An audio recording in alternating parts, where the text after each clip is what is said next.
Hello guys. तो ये next video है फिल्टरिंग द योजना सीरीज में। और आज हम लोग डिस्कस करेंगे इंडियन सोसाइटी का एडिशन जो कि दिसंबर 2020 में रिलीज़ किया गया है। और ये काफ़ी इम्पोर्टेंट एक एडिशन है क्योंकि एक तो ये है कि ये समाज से भारतीय समाज के अलग अलग फीचर्स अलग अलग पिलर से डील करता है। और ख़ास करके यूपीएससी एस्पिरेंट्स के लिए तो बहुत ही इंपॉर्टेंट है क्योंकि दो टॉपिक्स दो इनफैक्ट दो सब जो सब्जेक्ट्स हैं जीएस वन में सोशल इश्यूज का और जीएस टू में सोशल जस्टिस का, इन दोनों सब टॉपिक्स से रिलेटेड आर्टिकल्स इस योजना मैगजीन के इस एडिशन में कवर्ड हैं। तो मैं होप करता हूँ कि आप लोगों के लिए यूज़फुल लगेगा। तो चलिए शुरू करते हैं।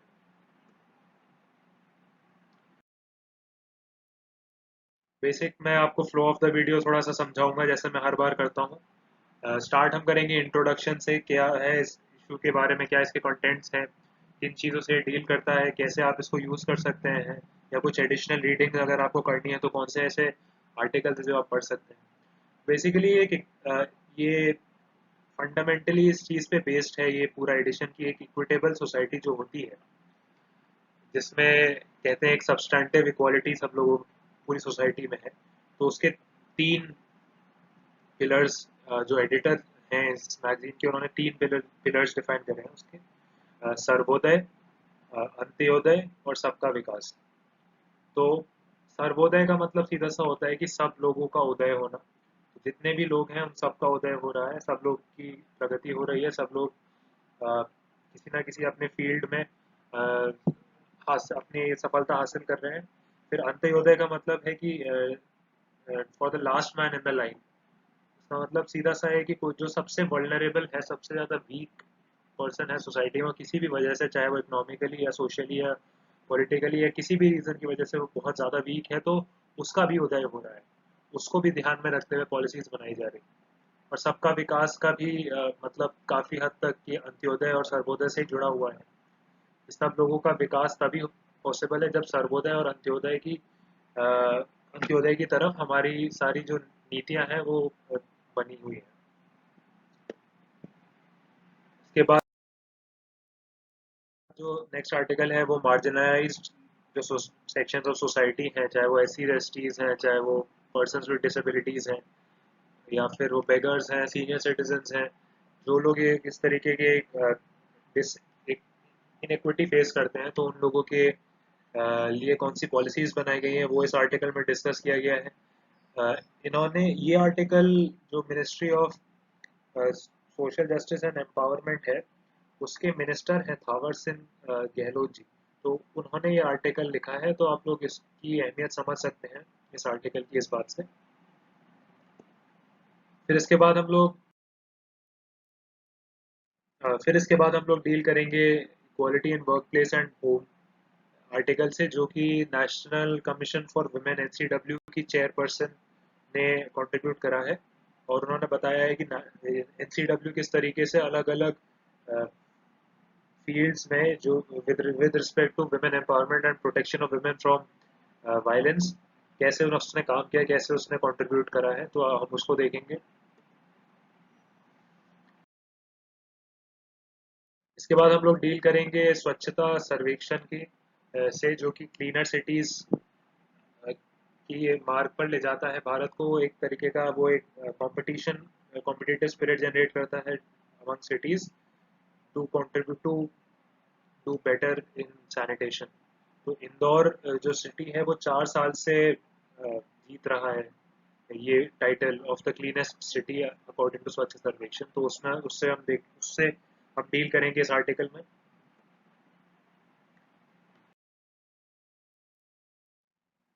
इसके बाद हम लोग मल्टी डायमेंशनल पॉवर्टी इंडेक्स के बारे में थोड़ा सा देखेंगे। तो जो पॉवर्टी है वो एक तरीके से रिसेंटली जो नॉलेज जनरेट हुई है वो ये दर्शाती है कि poverty is not something which is only related to economy. मतलब वो पैसा कम होने की वजह से सिर्फ पॉवर्टी नहीं होती, बल्कि कई सारे और सोशल डिटर्मिनेंट्स होते हैं पॉवर्टी के। तो तीन ऐसे मेजर जो डिटर्मिनेंट्स हैं उनको उनको कवर करता है मल्टी डायमेंशनल पॉवर्टी इंडेक्स।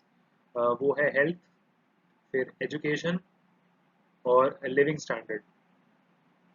इन तीन चीज़ों से डील करते हैं मल्टी डायमेंशनल पॉवर्टी इंडेक्स। तो हम देखेंगे कि ये कैसे इंडिया ने कैसा परफॉर्म करा है इस फील्ड में, और क्या आगे चलते हुए हम एक्सपेक्ट कर सकते हैं कि कैसी पॉलिसीज बने। इसके बाद हम लोग एक थोड़े यूनिक नॉन कन्वेंशनल टॉपिक से डील करेंगे, जो कि है linguistic heterogeneity in urban areas. तो इसमें हम ये नहीं देख रहे कि क्या लिंग्विस्टिक प्रॉब्लम्स है या फिर एक लैंग्वेज दूसरे लोगों पे इम्पोज करी जा रही है। जैसे हिंदी के बारे में अभी काफ़ी डिबेट चलता रहता है कि हिंदी को हम नेशनल लैंग्वेज बनाने की बात कर रहे हैं।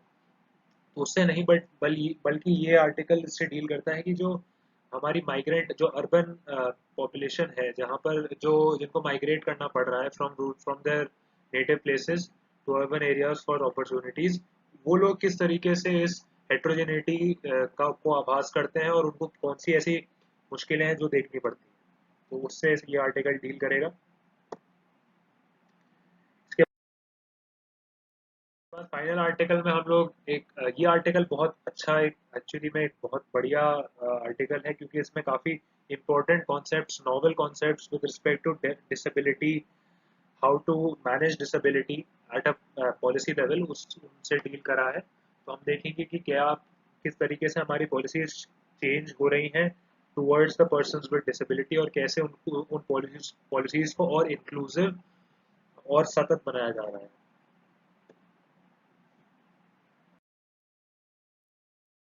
तो इंट्रोडक्शन की बात करता हूँ इस इशू की मैं।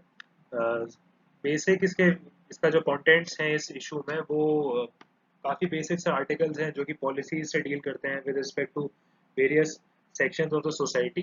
कैसे उनका उद्धार करने के लिए सरकार पॉलिसीज और स्कीम्स ला रही है, कैसे इम्प्लीमेंट कर रही है, कौन से ऐसे कॉन्सेप्ट्स हैं, कौन से ऐसे प्रिंसिपल्स हैं जिनको ध्यान में रख के ये पॉलिसीज बनाई जा रही हैं।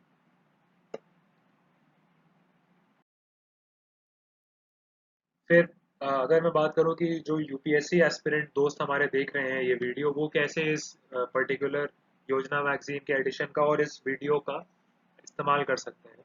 तो बेसिकली जो आपका मेंस का सिलेबस रहता है उसमें GS1 और GS2 जो पेपर्स हैं उसमें सोशल इश्यूज और सोशल जस्टिस के टॉपिक्स हैं, जैसा मैंने आपको बताया था स्टार्ट में। और साथ में ऐसे का भी एक पेपर होता है। तो इन तीनों में आपको एक तरीके से आइडिया होना चाहिए कि किस तरीके से vulnerable sections of the society हैं, उनको ध्यान में रख के कैसे पॉलिसीज बनाई जा रही हैं और कैसे उन पॉलिसीज का एवोल्यूशन हुआ है, क्या हमने प्रॉब्लम्स देखी थी और क्या हम लोग कैसे हमने उनको रिजॉल्व करा, और कैसे हमको फ्यूचर में उन पॉलिसीज को मॉडिफाई करना चाहिए। तो ये तीन चीज़ें हैं जो कि जिसके लिए आप लोग ये मैगजीन के एवोल्यूशन पार्ट, मतलब एवोल्यूशन ऑफ पॉलिसीज पार्ट को यूज़ कर सकते हैं। इसके अलावा कभी कई बार प्रीलिम्स में स्कीम से रिलेटेड क्वेश्चंस आ जाते हैं कि कौन से पर्टिकुलर स्कीम है, उसके क्या फीचर्स हैं, वो किन किन किस पर्टिकुलर सेक्शन ऑफ सोसाइटी के लिए एप्लीकेबल है। तो उस तरीके से भी देखा जा सकता है।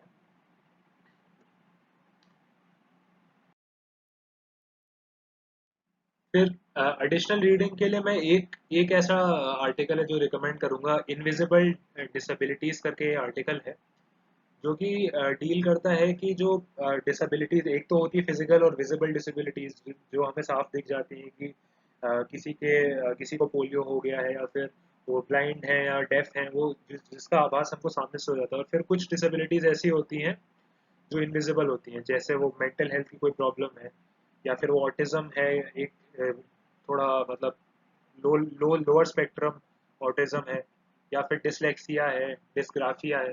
जैसे डिसलेक्सिया तारे ज़मीन पर में ईशान अवस्थी जो मेन कैरेक्टर था उसको था। तो वो लोग कौन सी ऐसी प्रॉब्लम्स फेस करते हैं, क्या उनको चैलेंजेस फेस करने पड़ते हैं, क्या उनके अगेंस्ट स्टिग्मा देखने को मिलता है, और फिर क्या ऐसी कैसी पॉलिसीज हमको बनानी चाहिए, किस तरीके से हमें सोसाइटी को ऑर्गेनाइज करना चाहिए कि ऐसे लोग भी इंक्लूडेड फील करें। तो ये आर्टिकल मैं आप लोगों को रिकमेंड करूंगा, आप पढ़ना चाहें तो पढ़ सकते हैं। मैंने इसको इसमें डिटेल में कवर नहीं करा है क्योंकि थोड़ा ज़्यादा ही स्पेशलाइज लग रहा था मुझे for the contents of this particular video and this particular exam. तो आप लोग चाहें तो उसको देख सकते हैं as per your time constraints.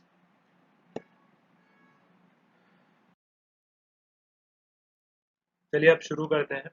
जो फर्स्ट आर्टिकल है वेलफेयर ऑफ द मार्जिनलाइज्ड, ये थावर सिंह गहलोत जी जो minister of social justice and empowerment है, उन्होंने पेन डाउन किया है। और इसकी अगर मैं प्लेसिंग इन सिलेबस की बात करूँ कि कहाँ पे सिलेबस आपको डायरेक्टली आप लोग इसका कंटेंट्स को यूज़ कर सकते हैं, तो वो है जीएस जनरल स्टडीज़ 2 के पेपर में, welfare schemes for the vulnerable sections जो सब टॉपिक है उसका पार्ट है। तो आप लोग इस आर्टिकल के कंटेंट्स को वहाँ पे अपने नोट्स में ऐड कर सकते हैं।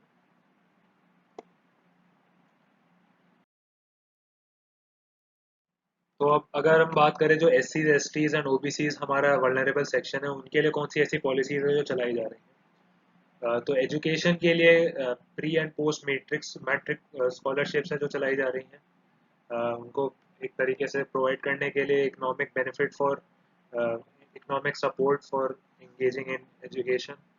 इसके अलावा नेशनल फेलोशिप स्कीम चलाई जा रही है, जो कि मतलब जिन लोगों को जो लोग पीएचडी हैं या फिर वो एकेडमिक्स में जाना चाहते हैं, तो उनको फेलोशिप्स भी प्रोवाइड करी जा रही हैं, एस सीज STs and OBC community के जो लोग हैं उनको। इसके अलावा अगर ह्यूमन डेवलपमेंट इंडेक्स या ह्यूमन डेवलपमेंट इंडिकेटर्स की बात करें, तो उनके लिए कौन सी स्कीम्स चलाई जा रही हैं। तो एक जो मेजर स्कीम है वो है पीएम आदर्श ग्राम योजना। तो इस स्कीम का ऑब्जेक्टिव है कि जो ऐसे पर्टिकुलर डिस्ट्रिक्ट्स हैं जहाँ पर कि ज़्यादा एस सीज एस टीज या फिर ओबीसीज रहते हैं, तो उन डिस्ट्रिक्ट्स को स्पेसिफिकली टारगेट किया गया है।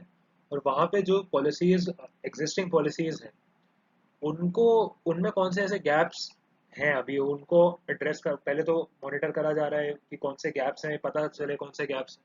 फिर उन गैप्स को कैसे भरा जा सकता है, पॉलिसीज कैसे ज़्यादा इफेक्टिवली इम्प्लीमेंट करी जा सकती हैं।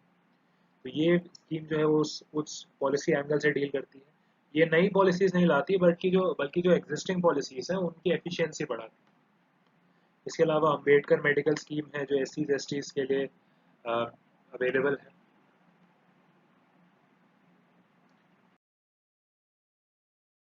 इसके बाद जो सीनियर सिटीजन्स के लिए बेसिकली दो प्रिंसिपल्स के अलॉन्ग पॉलिसीज बनाई गई हैं। एक है ईज ऑफ लिविंग बढ़ाने के लिए उनकी कि काफ़ी उनके उम्र दराज होते हैं वो लोग, उन लोगों में काफ़ी डिसेबिलिटीज़ हो जाती हैं, अ, कि वो चलने फिरने में दिक्कत होना, या फिर वीक आईसाइट होना, या फिर हेयरिंग डिसेबिलिटी होना। तो उस ईज ऑफ लिविंग के लिए जो पॉलिसी चलाई गई है वो है वायुश्री योजना। तो इस स्कीम का मेन ऑब्जेक्टिव है कि जो below poverty line senior citizens हैं, जो बीपीएल सीनियर सिटीजन्स हैं, उन लोगों को लिविंग एड्स प्रोवाइड करना। तो लिविंग एड्स का सिंपल मतलब है, जैसे कि इसमें इस इमेज में अंकल ने चश्मा पहना हुआ है, तो जो लोग इसके लिए केपेबल नहीं है कि वो लोग चश्मा अपने पावर का बनवा सके, कहीं टेस्ट करवा सके, तो उन लोगों को एक पब्लिक सेक्टर अंडरटेकिंग है एलिनको करके, artificial limb manufacturing company corporation. तो ये इन लोगों को ये लिविंग एड्स प्रोवाइड करती है।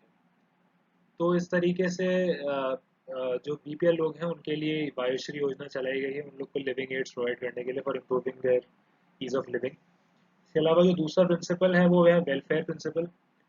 बेसिकली फंडा ये है इसमें कि जो ओल्ड एज लोग होते हैं उनमें कई बार ऐसे सोशल इकोनॉमिक प्रॉब्लम्स देखने को मिलती हैं कि उनका कोई इनकम सोर्स नहीं है, या फिर उनकी फैमिलीज ने उनको किसी वजह से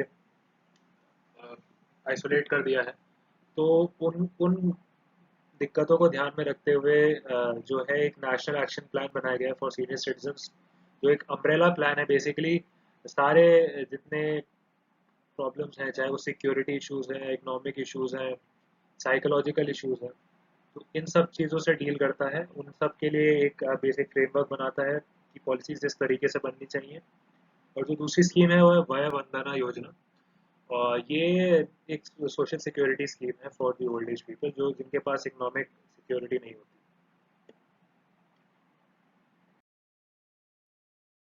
इसके बाद इसके बाद हम लोग देखेंगे ये है पर्सन्स विद डिसेबिलिटीज़ के लिए कौन सी ऐसी पॉलिसी है, किस तरीके से उनके ईज ऑफ लिविंग के लिए स्टेप्स लिए गए हैं सरकार द्वारा। तो अगर मैं इंस्टीट्यूशनल लेवल पे बात करूँ कि कौन से ऐसे इंस्टीट्यूशंस हैं जो कि रिसेंट में एक्टिवेट करे गए हैं, तो है कि एक तो डिपार्टमेंट ऑफ डिसेबिलिटी अफेयर्स को सेपरेट कर दिया गया है with in the ministry of social justice and empowerment.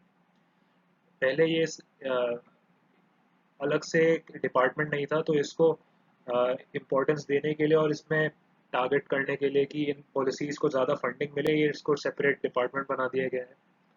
इसके अलावा एलिम्को है, जो जैसे मैंने आपको बताया ही था, वो आर्टिफिशियल लिम्ब कंस्ट्रक्शन मैन्युफैक्चरिंग के काम आता है। इसके अलावा इंडियन साइन लैंग्वेज, जो डेफ लोग होते हैं उन लोगों के लिए साइन लैंग्वेज काफ़ी इंपॉर्टेंट होती है। इनफैक्ट जो मतलब जो बोल नहीं पाते उन लोगों के लिए भी वो कम्युनिकेट करने के लिए साइन लैंग्वेज यूज़ करते हैं। तो उनके उसमें रिसर्च और उनकी ट्रेनिंग के लिए ये सेंटर खोला गया है, Indian sign language research and training centre. तो ये भी फैसिलिटेट करता है ईज़ ऑफ लिविंग को। इसके अलावा अगर लॉज की बात करूँ मैं, तो एक लॉ जो अभी रिसेंट पास में पास हुआ है वो है rights of persons with disability protection act. तो इन ये जो एक्ट है ये बेसिकली जो हमारे दिव्यांग जन हैं, पर्सन्स विद डिसेबिलिटी हैं, उन लोगों के सपोर्ट को वेलफेयर बेस्ड से हटा करके एक राइट्स बेस्ड बनाता है, राइट्स बेस्ड अप्रोच को फॉलो करता है।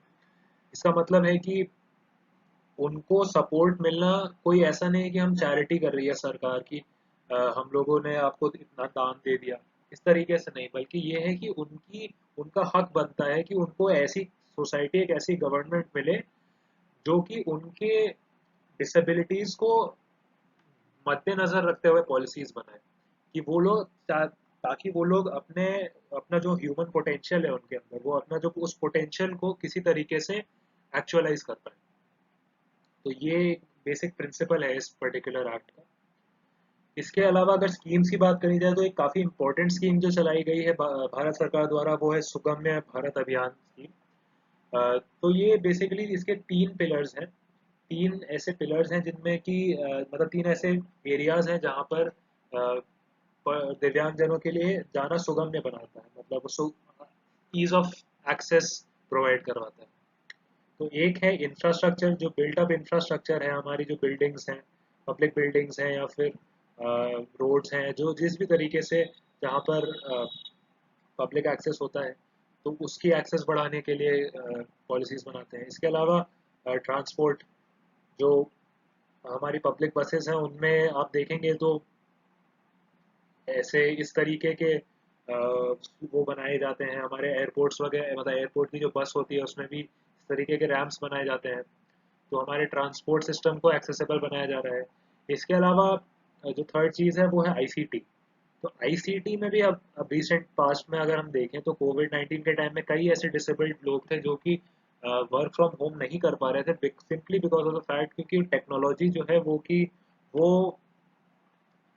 एप्ट नहीं है उनकी डिसेबिलिटीज से रिलेटेड। तो उस चीज़ को भी एक्सेसिबल बनाना बहुत ज़रूरी है। तो इन तीन चीज़ों से डील करता है। इसके अलावा purchase fitting of life aid scheme है, जो लाइफ एड्स हैं उनको फिटिंग के लिए, उनके लिए दिव्यांगजनों के लिए।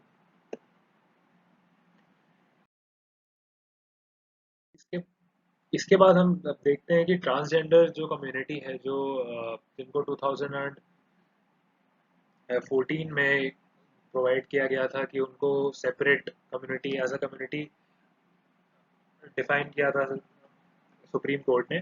तो उनके लिए क्या ऐसे स्टेप्स लिए गए हैं, तो रिसेंटली ट्रांसजेंडर पर्सन्स एक्ट पास किया गया 2019 में। और इसमें अभी रिसेंट डेवलपमेंट ये है कि नेशनल काउंसिल फॉर ट्रांसजेंडर जो है वो इस्टेब्लिश कर दी गई है। तो ये एक क्वासी जुडिशियल बॉडी है जिसका ऑब्जेक्टिव है कि ट्रांसजेंडर कम्युनिटी के लिए जो पॉलिसीज बन रही हैं क्या वो एप्ट हैं है कि नहीं, ये पता करना, फिर उन पॉलिसीज का इम्प्लीमेंटेशन हो पा रहा है या नहीं, या किसी भी तरीके कोई ग्रीवेंस हो फेस करती है कम्युनिटी, तो वो इसके थ्रू अपने ग्रीवेंसेस को रिड्रेस करवा सकती है। तो ये बॉडी अभी रिसेंटली इसका इंस्टीट्यूशन हुआ है। और अगेन ये एक राइट्स बेस्ड अप्रोच पे फोकस्ड है, ये पर्टिकुलर पॉलिसी की वेलफेयर नहीं कर रहे हैं हम, ये उनकी राइट है, उनका हक है कि उनको एक इक्वल फुटिंग पे देखा जाए एज अ थर्ड कम्युनिटी।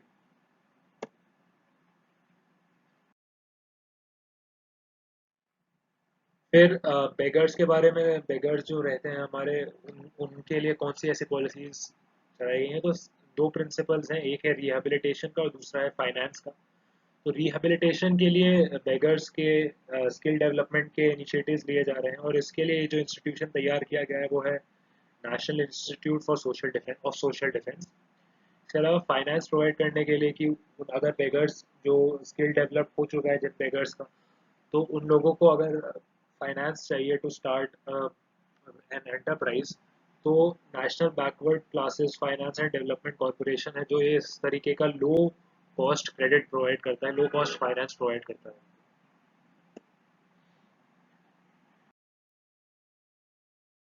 इसके बाद जो एडिक्ट्स होते हैं, सब्सटेंस एडिक्ट्स हैं, किसी भी चीज़ सब्सटेंस से एडिक्ट हो चुके हैं, चाहे वो डिप्रेसेंट से एडिक्ट हो चुके हैं, अल्कोहल, बारबिट्यूरेट, या फिर हेलुसिनोजेंस, एलएसडी, एमडीए, साइकेडेलिक्स, इनसे एडिक्ट हो चुके हैं, या फिर डिसोसिएटिव सब्सटेंसेस से एडिक्ट हो चुके हैं, कीटामीन से एडिक्ट हो चुके हैं। तो इन सब से सब्सटेंस एडिक्ट्स जो है, तो उनके लिए नशा मुक्त भारत एक अभियान मेनली चलाया गया है, जो बेसिकली एक अम्ब्रेला स्कीम है जो इन इन इन एडिक्शंस को से डील करने के लिए और इन एडिक्ट्स को रिहेबिलिटेट करने के लिए चलाई जा रही है। तो दो प्रिंसिपल्स हैं, identification and rehabilitation of addicts. Identification के लिए रिसेंट पास्ट में नेशनल सर्वे करा गया है और ड्रग यूज़ जो स्टेट वाइज डेटा प्रोवाइड करता है। तो हर स्टेट का हमको डेटा मिल जाता है कि कौन कौन से स्टेट्स में ऐसा ज़्यादा है या फिर इंसिडेंस ज़्यादा है या कम है। तो इन स्टेट्स के लिए फिर स्पेसिफिक पॉलिसीज बनाई जा सकती हैं अंडर द नशा मुक्त भारत अभियान इटसेल्फ। फिर रिहेबिलिटेशन के लिए national action plan on drug and demand reduction चलाया जा रहा है। तो डिमांड कम करनी है अगर, तो हमको रिहेबिलिटेट करना ज़रूरी है और कायदे से रिहेबिलिटेट करना चाहिए। कई बार ऐसे रिलैप्सेस देखने को मिलते हैं, अगर रिलैप्स होते रहेंगे तो डिमांड नहीं घटेगी। हमको अगर फुल प्रूफ वे में हम रिहेबिलिटेट कर पाते हैं और सस्टेन कर पाते हैं, तब ड्रग डिमांड रिड्यूस हो। तो उसके लिए ये नेशनल एक्शन प्लान बनाया गया।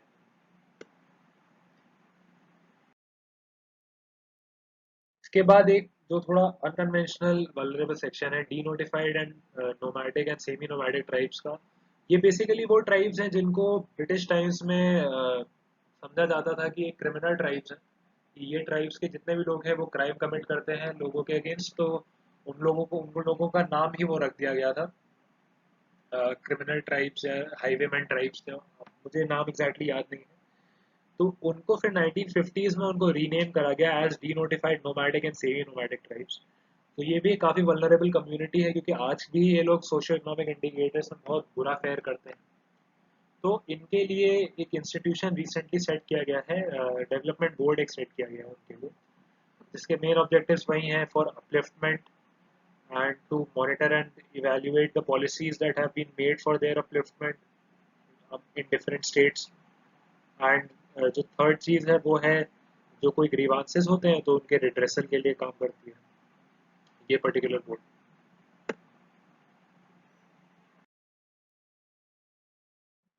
तो अब हम लोग देखेंगे quality and work place article को, जो बेसिक इन सिलेबस इस पर्टिकुलर आर्टिकल का है, वो है रोल ऑफ वुमेन्स ऑर्गेनाइजेशन, क्योंकि ये एनसीडब्ल्यू के कंट्रीब्यूशन से डील करता है ये आर्टिकल, कि उसने कैसे कंट्रीब्यूट करा है in different aspects with respect to women empowerment and women safety upholding.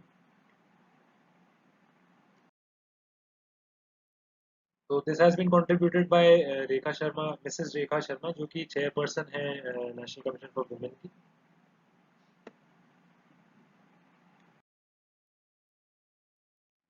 तो जो एनसीडब्ल्यू है, नेशनल कमीशन फॉर वुमेन, ये 1992 में सेटअप हुआ एक स्टैट्यूटरी बॉडी है। तो इसको एक लीगल बैकिंग प्रोवाइडेड है, एंड इसके मेन ऑब्जेक्टिव्स यही हैं कि वुमेन के लिए जो पॉलिसीज़ बन रही हैं, क्या वो एप्ट है कि नहीं, क्या उनका एक्चुअली इम्प्लीमेंटेशन हो पा रहा है ऑन ग्राउंड। उनके मॉनिटरिंग के लिए फिर रिपोर्ट सेंड करती है ये कैबिनेट को, और जिनको प्लेस करना पड़ता है इन द पार्लियामेंट।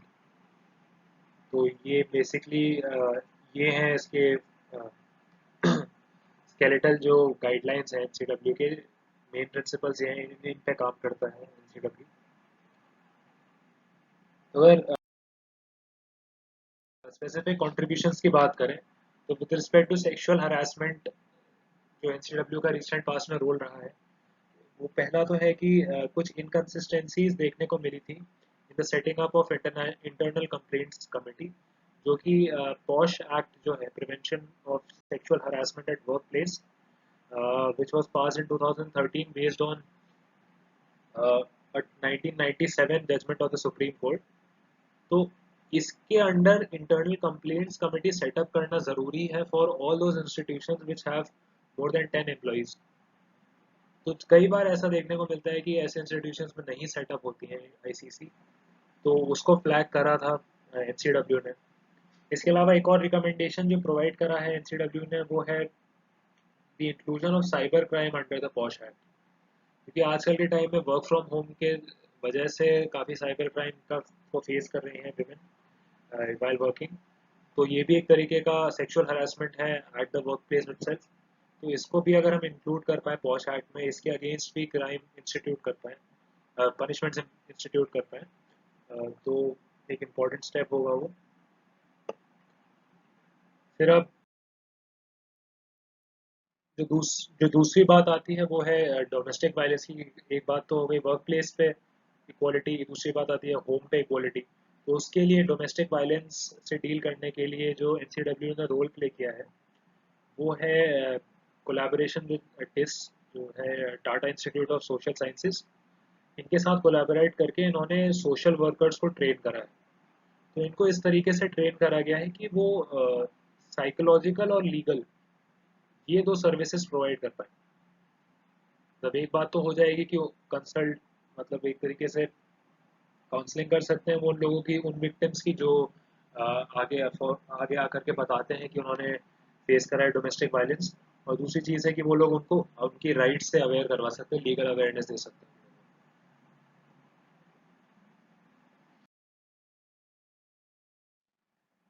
जो थर्ड मेजर कंट्रीब्यूशन है एनसीडब्ल्यू का वो है सेंसिटाइजेशन एंड सोशलाइजेशन। तो जैसा नाम सजेस्ट करता है कि एनसीडब्ल्यू ने काफ़ी एक्टिव रोल प्ले किया है with respect to sensitizing various communities, offices, and people with respect to the problems that women are facing and how to ensure that they are not aggravated in any sense by these particular institutions। जैसे law enforcement के sensitize को इस ऐसे workshops के through sensitize करा जा रहा है। पुलिस स्टेशन में अक्रॉस द कंट्री वर्कशॉप्स करवाई हैं एनसीडब्ल्यू ने। इसके अलावा विमेन के सेंसिटाइजेशन के लिए नालसा के साथ कोलैबोरेशन, जो NALSA national legal services authority है, जिसका मेन ऑब्जेक्टिव है लीगल एड प्रोवाइड करना to the people who are not capable enough to hire quality lawyers. तो उनके साथ कोलैबोरेट करके नेशनल कमीशन फॉर वुमेन ने उनको विमेन की उनके राइट्स के, उनके लिबर्टीज़ की अवेयरनेस प्रोवाइड करने के लिए काम करा है। इसके अलावा यूथ अवेयरनेस के लिए भी एनसीडब्ल्यू ने काम करा है। They have collaborated with the केंद्रीय विद्यालय संगठन, द केवी संगठन। और मेजर लॉज बुकलेट करके एक बुक है जिसको उन्होंने 11th और 12th क्लास के जो बच्चे हैं उन लोगों को प्रोवाइड करवाया है टू इंक्रीज अवेयरनेस। तो ये तीन कॉन्ट्रीब्यूशंस हैं मेजर जो एनसीडब्ल्यू के हैं। और यूपीएससी में कई बार ऐसे सवाल पूछ लिए जाते हैं कि क्या कॉन्ट्रीब्यूशन रहा है किसी एक पर्टिकुलर ऑर्गेनाइजेशन का, खास करके मेंस में ऐसे सवाल पूछे जाते हैं कि उनका परफॉर्मेंस कैसा रहा है। तो इन तीन सेक्टर्स में आप लोग डायरेक्टली स्पेसिफाई कर सकते हैं कि ये कंट्रीब्यूशन रहा है एनसीडब्ल्यू का।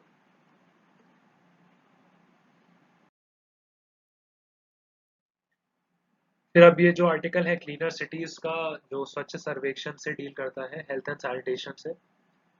तो अगर प्लेसिंग इन सिलेबस की बात करूँ तो ये development and management of social sector से डील करता है, उस सब टॉपिक से जो कि सोशल जस्टिस का पार्ट है।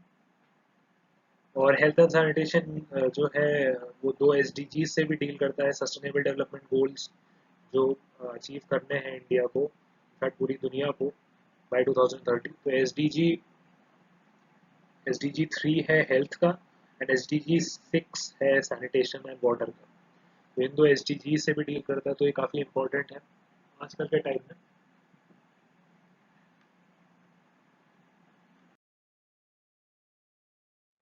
तो अगर अप्रोच जो है इस पर्टिकुलर इंडेक्स, इस पर्टिकुलर कंपटीशन की, स्वच्छ सर्वेक्षण जो है, बेसिकली ये डिफरेंट सिटीज़ को रैंक करता है with regards their the sort of service they are providing. तो सर्विस का इस यहाँ पे मतलब है कि किस तरीके की वो क्लेanलीनेस सर्विस प्रोवाइड कर रहे हैं, कि वो लोग टॉयलेट्स इंस्टीट्यूट कर रहे हैं, स्वच्छ सुलभ शौचालय बना रहे हैं नहीं, या फिर जो वेस्ट निकल रहा है वो मैनेज हो पा रहा है या नहीं हो पा रहा है उनसे। जो लोकल बॉडीज़ हैं उनके उनको उनसे इंफॉर्मेशन ली जाती है with regards to ODF. ODF का मतलब है ओपन डेफिकेशन फ्री स्टेटस, की जो उनके अंडर जो वार्ड है वो ओपन डेफिकेशन फ्री है या नहीं। इसके अलावा वेस्ट सेग्रीगेशन का इंफॉर्मेशन लिया जाता है। और फिर वेस्ट मैनेजमेंट, जो solid and liquid waste generate होता है उसको आप मैनेज कर पा रहे हैं नहीं कर पा रहे हैं। तो इन 3 इंडिकेटर्स पे इंफॉर्मेशन ली जाती है और उसके बिना पर रैंक करा जाता है सिटीज़ को। फिर इस रैंक को वेरीफाई करने के लिए और सिटीजन सेंट्रिसिटी बढ़ाने के लिए एक फीडबैक मैकेनिज्म है जिसके थ्रू सिटीजन वेरीफाई कर सकते हैं इस पर्टिकुलर क्लेम को ऑफ द लोकल बॉडीज। इसके अलावा कुछ सर्टिफिकेशंस प्रोवाइड करती है सरकार, जैसे ओडीएफ तो मैंने आप लोगों को एक्सप्लेन करा। फिर ओडीएफ प्लस एक होता है सर्टिफिकेशन, ओडीएफ प्लस प्लस होता है। जो ओडीएफ प्लस होता है, जैसे ओडीएफ है वो तो है सिंपली है कि लोग यूज कर रहे हैं या नहीं कर रहे हैं इंस्टीट्यूशंस, मतलब टॉयलेट्स को, पब्लिक टॉयलेट्स को या अपने हाउस होल्ड टॉयलेट्स को, और ओपनली डेफिकेट नहीं कर रहे हैं। फिर ओडीएफ प्लस जो होता है वो इस चीज़ से डील करता है कि वो लोग डेफिकेट तो नहीं कर रहे हैं ओपनली, बट साथ ही में जहाँ पर जो टॉयलेट्स हैं, क्या उनमें जो वेस्ट जनरेट हो रहा है वो प्रोडक्टिवली उसको मैनेज करा जा रहा है या नहीं करा जा रहा है। जो मान लीजिए जो फीकल वेस्ट है, क्या उसको हम लोग किसी तरीके से बायो एनर्जी में कन्वर्ट कर पा रहे हैं या नहीं कर पा रहे हैं। फिर ओडीएफ प्लस प्लस जो है वो भी एक ओडीएफ प्लस जैसा ही एक कॉन्सेप्ट है, बस उसमें डिफरेंस ये है कि जो परसेंटेज है, जैसे इसमें ओडीएफ प्लस में है कि 80% से ज़्यादा लोग अगर अपने हाउस होल्ड टॉयलेट्स बना रहे हैं और उसको यूज़ कर रहे हैं तो ओडीएफ प्लस कैटेगरी है। और अगर 95% ऐसे लोग 95% लोग जो हैं वो अपने घर के टॉयलेट्स बना चुके हैं और यूज़ कर रहे हैं, तो उसको ODF plus plus status additionally कहा जाता है।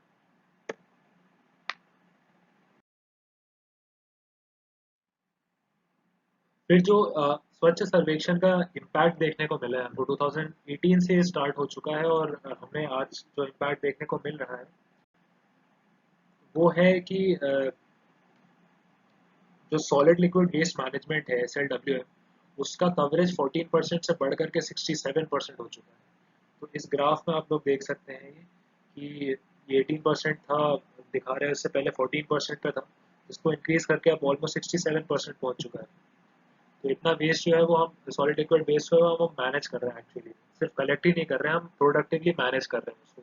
हम कंपोस्ट में डाल करके उसको बायो एनर्जी में कन्वर्ट कर रहे हैं, या फिर किसी और तरीके से पायरोलिसिस करके हम एनर्जी जनरेट कर रहे हैं, कुछ भी मेथड हो सकता है।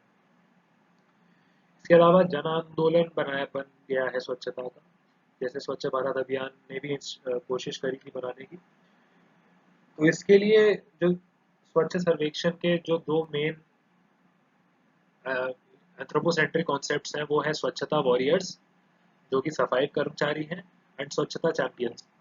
तो ये जो स्वच्छता चैंपियंस हैं वो एक्टिवली एंगेज सिटीजन्स जो कि इनिशिएटिव्स ले रहे हैं with respect to sanitation and waste management. तो इनका कंट्रीब्यूशन को एड्रेस करता है स्वच्छ सर्वेक्षण। इस तरीके से जन आंदोलन बनाया जा चुका है स्वच्छता को। फिर एम्पावरमेंट ऑफ सफाई कर्मचारी, जो हमारे स्वच्छता वॉरियर्स हैं, उनको एम्पावर करा जा रहा है। पहली बात तो उनको डिग्निटी प्रोवाइड करी जा रही है, एक तरीके अच्छी एक इनकम दी जा रही है, उनको फॉर्मलाइज करा जा रहा है उनको। तो उनको सोशल सिक्योरिटी बेनिफिट्स प्रोवाइड करे जा रहे हैं, ताकि ये जो पूरा ये कास्ट बेस्ड सिस्टम है कि एक कास्ट के लोग ही क्लीन करेंगे, तो ताकि ये स्टेरियोटाइप हम तोड़ सकें और उन लोगों को इस पर्टिकुलर जॉब को एक डिग्निफाइड जॉब बनाया जा सके।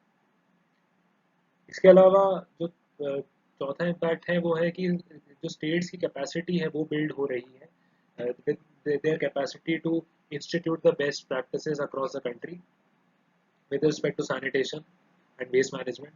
तो आईएमएस करके integrated management information system recently launch करा गया है, तो ये एक तरीके की रिपोजिटरी है जो सारे बेस्ट प्रैक्टिसेस को शेयर करती है और इंटीग्रेट करती है ताकि लोग इसको देख करके स्टेट्स अपने यहाँ इंस्टीट्यूट कर पाए।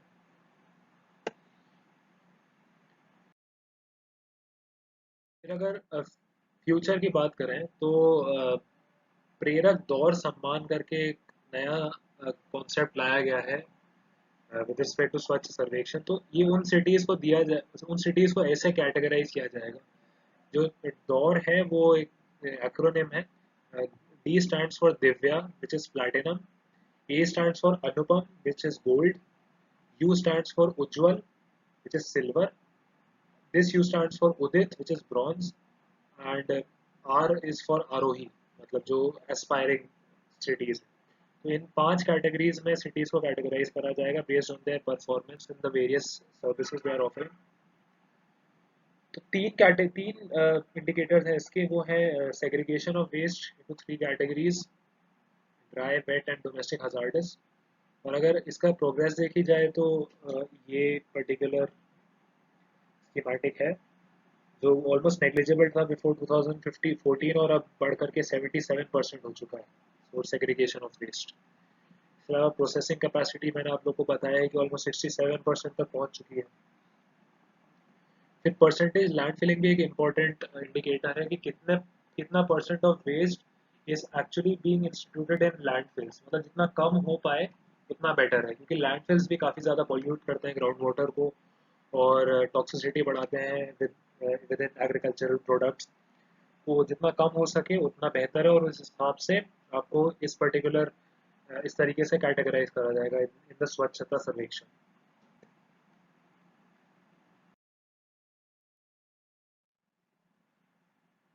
अब जो नया आर्टिकल नेक्स्ट आर्टिकल है वो है मल्टी डायमेंशनल पॉवर्टी इंडेक्स का। तो इसकी अगर प्लेसिंग की मैं बात करूं तो directly issues relating to poverty mentioned है सोशल जस्टिस वाले पार्ट में GS2 के जनरल स्टडीज 2 पेपर में। और पॉवर्टी इवैल्यूएशन जो है वो एक इकोनॉमी का भी पार्ट है, GS3 का भी पार्ट है, तो वो भी इम्पोर्टेंट है। उसका भी रिलेशन है इस आर्टिकल से। और एक इंटरेस्टिंग बात ये भी है कि इस बार जनरल स्टडीज मेंस 2020 में इससे डायरेक्ट इस पे क्वेश्चन आया था कि ये इसने इंडिया के बारे में क्या चीज़ें बताई हैं और ग्लोबल पॉवर्टी के स्टेटस के बारे में क्या बताया। तो ये काफ़ी इंपॉर्टेंट एक कॉन्सेप्ट है। और देखा जाए तो ये दिसंबर 2020 के आर्टिकल में था और जो मेंस हुआ है वो हुआ है जनवरी 2021 में। तो आप लोग समझ सकते हैं कि अगर किसी ने इसको पढ़ लिया होगा इस पर्टिकुलर इशू को, तो कितना बढ़िया उसका परफॉर्मेंस रहा होगा उस पर्टिकुलर क्वेश्चन में। ये दर्शाता है कि योजना पढ़ना भी काफ़ी इंपॉर्टेंट है। और मैं उम्मीद करता हूँ आप लोगों को ये वीडियो भी मेरा अच्छा लग रहा होगा इससे डील करता हुआ, ताकि आप लोग पढ़ पाए और अच्छा स्कोर कर पाए GS मेंस में।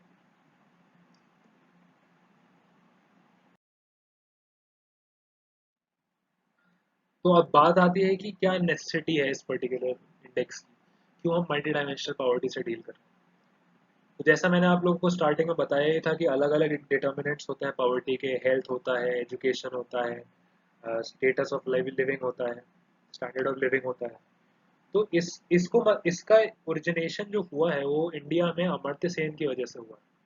क्योंकि अमर्त्य सेन हमेशा काफ़ी टाइम से बोलते आ रहे हैं कि poverty is something which is not just depleted wallets but it is impoverished lives. So there are much greater and wider determinants of poverty than just income. तो अमर्त्य सेन ने अपने पेपर में एक स्टेटमेंट ऐसा लिखा है जिसको कोट करा गया है इस पर्टिकुलर आर्टिकल में। Establish that Amartya Sen established that while battered human lives are diminishing in different ways, the need to have an overarching framework for accommodating diverse deprivations of poverty have never been greater. तो जो अलग तरीके के deprivations हैं जो lives को impoverished बना रहे हैं, उन सबको एक ओवरआर्चिंग फ्रेमवर्क के थ्रू टैकल करना बहुत इंपॉर्टेंट नीड है इस टाइम।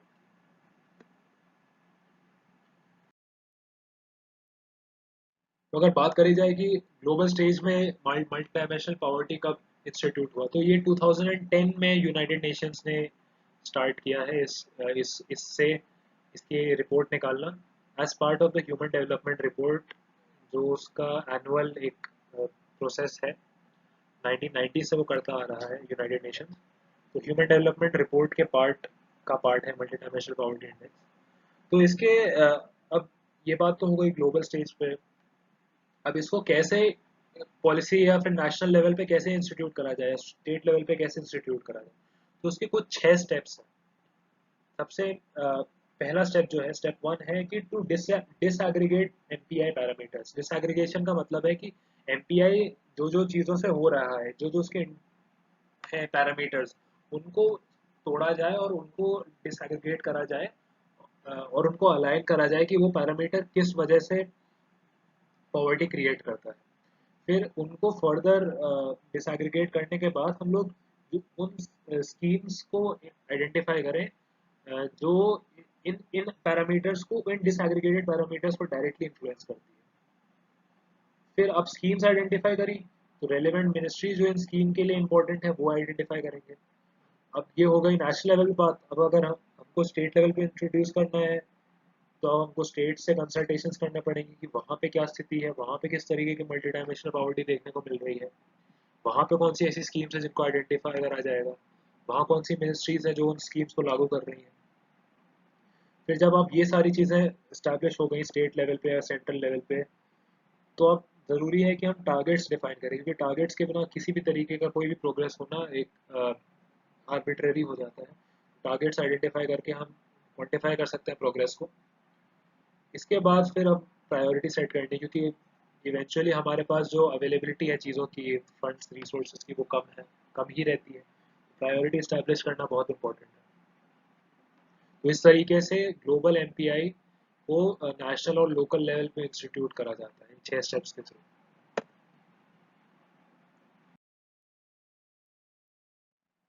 अब अगर बात करी जाए कि परफॉर्मेंस कैसा रहा है, 2010 से बनाया जा चुका है, तो इंडिया और बाकी कंट्रीज में कैसा परफॉर्मेंस रहा है, तो गर्व की बात यह है कि India and Cambodia are the front runners with respect to alleviation of multidimensional poverty.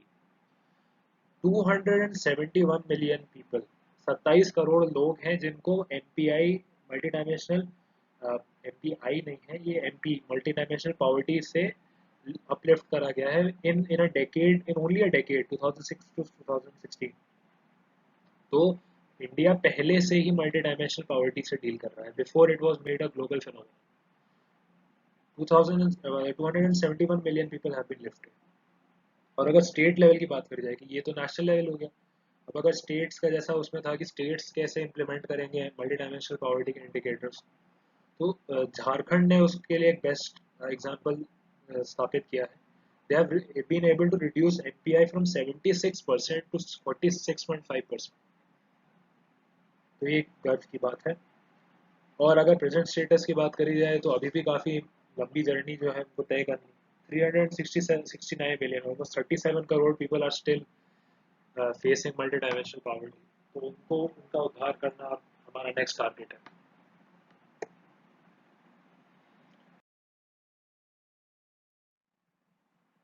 अब हम लोग डील करेंगे challenges of linguistic heterogeneity article से। तो इसके अगर प्लेसिंग इन सिलेबस की बात करूं, तो वो है पॉपुलेशन एंड एसोसिएटेड इश्यूज, जो GS1 के सोशल इश्यूज सब टॉपिक का पार्ट है।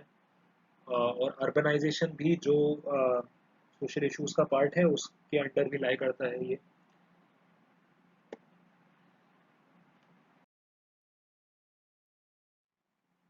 तो अब बात आती है कि हेट्रोजेनिटी है, बट ये हेट्रोजेनिटी है क्या, क्या है, किस तरीके से हेट्रोजेनिटी देखने को मिलती है, क्या इंडिकेटर्स हैं हेट्रोजेनिटी के। तो ये बात आती है कि अगर हम किसी मेजर सिटी, किसी मेट्रोपॉलिटन सिटी से में जाएं और हम रैंडमली 2 लोग सिलेक्ट करें, तो there the probability that they share the same mother tongue जितनी कम होगी, उतना ज़्यादा लिंग्विस्टिकली हेट्रोजेनस होगा वो पर्टिकुलर मेट्रोपोलिस। तो मुंबई में ये है 0.224। मतलब आप अगर 4 लोग सिलेक्ट, 4 पेयर ऑफ लोग सिलेक्ट करेंगे, तो उसमें से 3 पेयर ऐसे होंगे जिनकी मदर लैंग्वेज ही सेम नहीं है, मदर टंग ही सेम नहीं है। ऑलमोस्ट सिमिलर है बेंगलुरु का केस, वो भी बहुत ज़्यादा कॉस्मोपॉलिटन है। वहाँ पे भी लोगों की मदर टंग सेम नहीं होती है।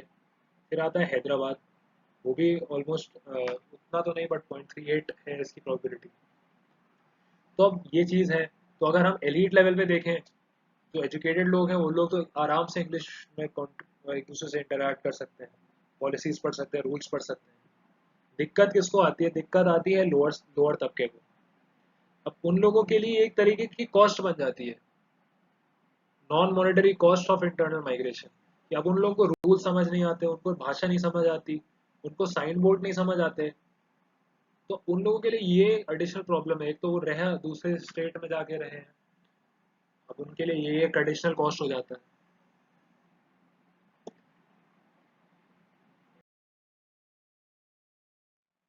तो कुछ एक इम्पोर्टेंट केस स्टडीज हैं जो इस आर्टिकल में मेंशन है कि इसका क्या इम्प्लीकेशन रहता है इस हेट्रोजेनिटी का, और कैसे कुछ स्टेट्स ने इसको फॉस्टर करा है इस हेट्रोजेनिटी को, और प्रॉब्लम्स क्रिएट करी हैं, और कुछ स्टेट्स ने पॉजिटिव काम किया है। तो महाराष्ट्र की बात अगर मैं करूँ, तो महाराष्ट्र में जो रूल्स हैं under the building and other construction works act, ये जो एक्ट है ये सोशल सिक्योरिटी प्रोवाइड करता है to the workers in the building and construction sector. तो जो मजदूर हैं हमारे, जो बिल्डिंग में लगे रहते, बिल्डिंग्स बनाने में या फिर किसी और तरीके के इंफ्रास्ट्रक्चर बिल्डिंग में लगे रहते हैं, तो उनके सोशल सिक्योरिटी, उनके वेलफेयर के लिए ये एक्ट इंस्टीट्यूट करा गया। लेकिन महाराष्ट्र में ये जो इसके अंडर जो रूल्स हैं वो सिर्फ मराठी और इंग्लिश में ही है अवेलेबल, जबकि वहाँ पे ऑलमोस्ट 54% पॉपुलेशन ऐसी है जो कि जो कि वेस्ट बंगाल, बिहार और यूपी, इन तीन स्टेट से आती है। तो अगर कोई एजुकेट लिटरेट इंसान भी होगा जिसको हिंदी आती होगी, पढ़नी भी आती होगी, उसको भी नहीं समझ आएगा कि ये रूल्स क्या है और कैसे उसको प्रोग्रेस करना चाहिए to ensure that he is provided with the social security under this act। तो ये एक मेजर प्रॉब्लम है। फिर एक पॉजिटिव एग्जांपल है वेस्ट बंगाल का, क्योंकि वेस्ट बंगाल में जो कुछ ऐसी डिस्ट्रिक्ट्स हैं जहाँ पर कि 10% से ज़्यादा लोग ऐसे हैं जो माइग्रेंट्स हैं। तो वहाँ पर जितनी भी पॉलिसीज है, जितने भी डॉक्यूमेंट्स हैं, वो उड़िया में भी अवेलेबल हैं, संथाली में अवेलेबल हैं, हिंदी में अवेलेबल है, उर्दू में अवेलेबल है, apart from Bengali obviously and English. तो इन लैंग्वेजेस की वजह से ये माइग्रेंट समझ पाते हैं कि क्या चीज़ें हैं और किस तरीके से हमको सोशल सिक्योरिटी या और तरीके के बेनिफिट्स क्लेम क्लेम करने हैं। फिर आंध्र प्रदेश और उत्तर प्रदेश में एक जो रिसेंट फिनोमेना देखने को मिला है, वो ये है कि चाइल्ड एजुकेशन भी जो फेस करती है problems because of this, because migrants के जो बच्चे होते हैं उन लोगों को एजुकेशन नहीं मिल पाती, अपनी मदर टंग में उनको समझ नहीं आता। तो उन लोगों के लिए एक अच्छा इनिशिएटिव इन दोनों स्टेट्स ने लिया है कि most of the public schools are now being converted into English medium. तो अब इंग्लिश मीडियम में तो ऐसे इतनी दिक्कत होगी नहीं अगर बच्चों को इंग्लिश में पढ़ाया जाएगा तो, कि इवेंचुअली उन लोग को इंग्लिश तो सीखनी ही है। तो इस तरीके का एक इम्पोर्टेंट स्टेप लिया है। इसके अलावा जो नेशनल एजुकेशन पॉलिसी एनईपी, उसने भी इस चीज़ को ध्यान में रखते हुए कि इतना ज़्यादा माइग्रेशन, इंटरनल माइग्रेशन देख रहा है इंडिया, कि जो चाइल्ड होगा उसका instruction has to be in mother tongue up to class 5, at least up to class 5। और प्रेफरेबल ये है कि हम लोग 8th क्लास तक वो इंस्टीट्यूट कर पाए, मतलब 8th क्लास तक के बच्चे को आपको मदर टंग में इंस्टीट्यूट करना है उसकी एजुकेशन, तभी वो सीख पाएगा। तो ये ऐसे कुछ एग्जांपल्स और केस स्टडीज हैं with respect to managing linguistic हेटेरोजेनिटी।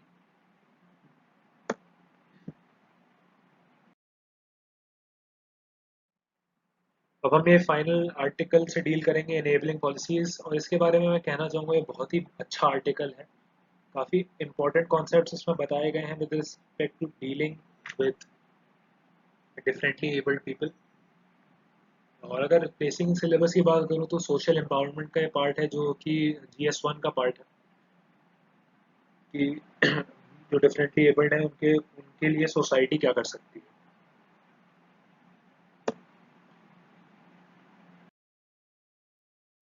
अगर मॉडल्स ऑफ डिसेबिलिटी दो तरीके के होते हैं, किस तरीके से डिसेबिलिटी को व्यू करा जाता है। एक होता है मेडिकल मॉडल, एक होता है सोशल मॉडल।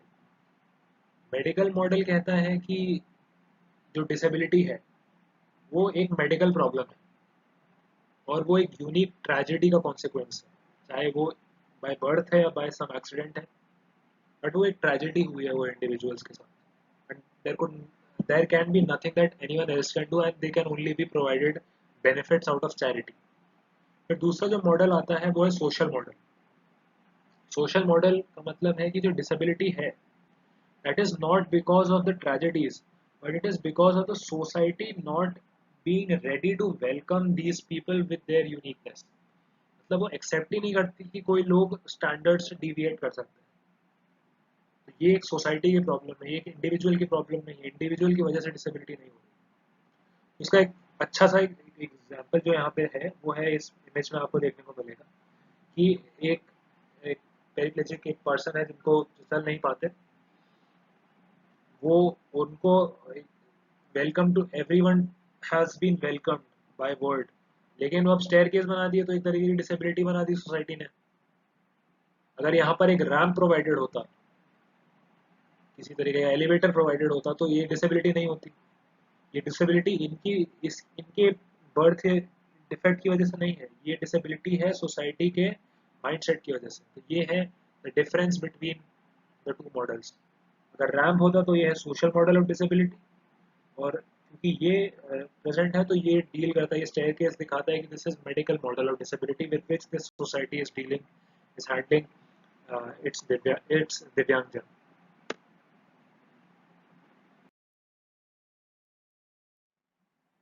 अब जो बात आती है कि ये जो शिफ्ट हो रहा है, किस तरीके से पॉलिसीज में शिफ्ट हो रहा है with regards to managing people with disabilities, तो इसका जो एक तरीके से सोर्स,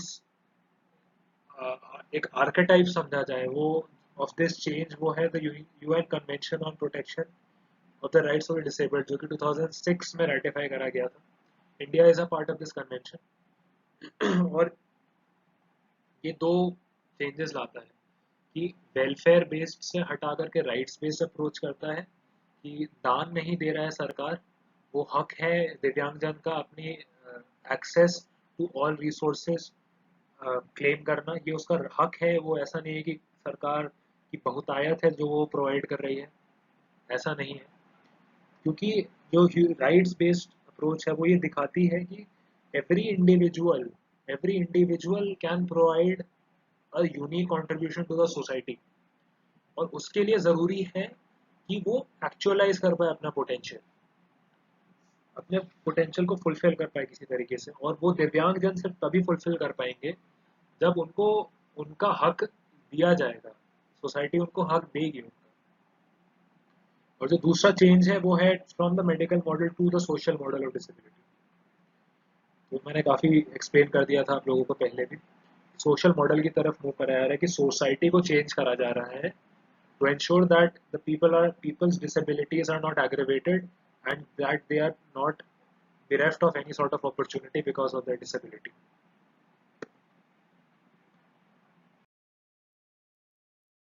अब देखते हैं कि इंडियन पॉलिसी में कैसे इन दो शिफ्ट्स का मैनिफेस्टेशन देखने को मिलता है। तो जो वेलफेयर अप्रोच थी वो पहले जो एक्ट था 1996 का, पर्सन्स विद डिसेबिलिटी एक्ट, वो इस उस तरीके से देखता था पीडब्ल्यूडीज को, जो पर्सन्स विद डिसेबिलिटीज को। फिर जो 2016 में जो एक्ट पास किया गया है वो राइट्स बेस्ड अप्रोच पे प्रेमिस्ड है, और उनके कंट्रीब्यूशन को फैसिलिटेट करने की कोशिश रहती है इसमें। तो ये एक बहुत पॉजिटिव स्टेप है जो देख जिसके पथ पर हम लोग चले हैं, और 2016 में एक्ट पास किया गया था दिव्यांगजनों के लिए।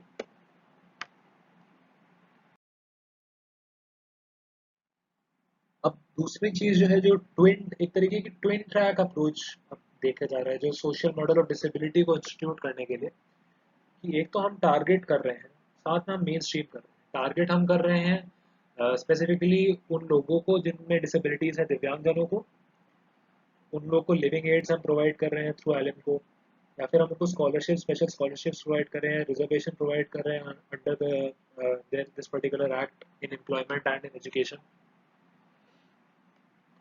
और दूसरी चीज जो है वो है मेन स्ट्रीमिंग। तो ये मेन स्ट्रीमिंग एक इम्पॉर्टेंट कॉन्सेप्ट है, बिकॉज इन दिस टारगेटिंग जो हो रहा है वो तो वही मिनिस्ट्रीज कर रही हैं जो मिनिस्ट्री ऑफ सोशल, मतलब वही डिपार्टमेंट्स का जो मिनिस्ट्री ऑफ सोशल जस्टिस का पार्ट है, जो एक्चुअली में दिव्यांगजनों से डील करते हैं। बट मेन स्ट्रीमिंग का मतलब है कि सारे पॉलिसीज, सारे डिपार्टमेंट, सारे मिनिस्ट्रीज जो हैं वो डिसेबिलिटी को सेंटर में रख करके अपने पॉलिसीज बना रही हैं, कि ये भी वो अज्यूम कर रही हैं कि कुछ डिसेबल्ड लोग भी होंगे जिनके लिए पॉलिसीज लागू होनी चाहिए। तो अगर पॉवर्टी एलिविएशन की बात करूं, तो कुटुम्बश्री जो एक कोलकाता गया, I am very sorry, Kerala का एक इम्पोर्टेंट स्टेप है टुवर्ड्स पॉवर्टी एलिविएशन। उसमें इसको इंस्टीट्यूट करा गया है कि उन लोगों के जो दिव्यांगजन हैं, उन लोगों को भी ध्यान में रख के इसके इसके स्टेप्स लिए जाएं। इसके अलावा सैनिटेशन की बात करें, तो स्वच्छ भारत अभियान में जो इंडिविजुअल हाउस होल्ड लैट्रीन्स, IHHLs हैं, उसमें ये स्पेसिफिकली मेंशन्ड है कि जो पर्सन विद डिसेबिलिटीज हैं उनके घरों में भी उनके नीड्स के अकॉर्डिंग लैट्रीन्स बनने चाहिए।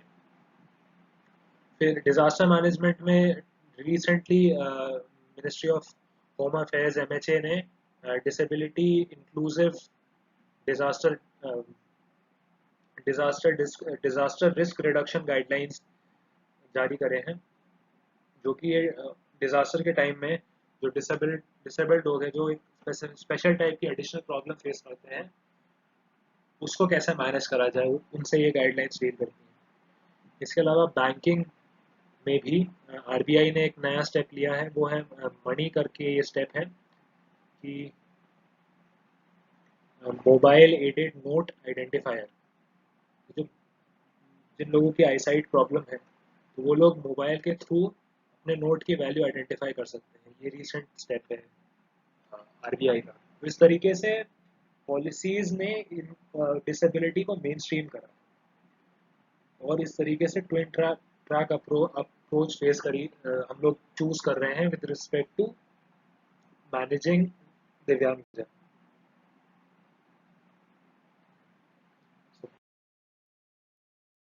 Thank you for sticking around. I hope you enjoyed the video, and please like, comment for your comment any feedback that you have, and subscribe for more content. हर हफ्ते मैं प्रोड्यूस करता हूँ content with respect to different editions of Yojana, तो आप subscribe करके उसको access कर सकते हैं। Thank you.